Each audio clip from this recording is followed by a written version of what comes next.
एक महत्त्वाची बातमी आपल्या समोर येते आहे। एसबीएन मराठीच्या दणक्याने अखेर मिरज शहर पोलीस ठाण्याचे पोलीस निरीक्षक अरुण सुगावकर यांची बदली। पोलीस निरीक्षक किरण रासकर यांची नियुक्ती। मिरज शहर पोलीस ठाण्याचे पोलीस निरीक्षक अरुण सुगावकर यांच्या विनंतीनुसार बदली करण्यात आली असून आज सांगली जिल्हा प्रशासनाकडून जत पोलीस ठाण्याचे पोलीस निरीक्षक किरण रासकर यांची नियुक्ती मिरज शहर पोलीस ठाणे प्रभारी म्हणून करण्यात आली आहे।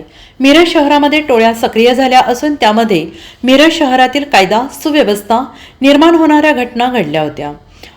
नशेखोरीचा बाजार मिरज शहरात वाढला असून नशेखोरांचे हल्ले वाढले आहेत। या संदर्भात वेळोवेळी एसबीएन मराठी वृत्तवाहिनीने या संदर्भात गुन्हेगारांचे वृत्त प्रसारित केलेले होते आणि खमके अधिकारी येण्याची गरज असल्याचेही वृत्त प्रसारित केलं होतं।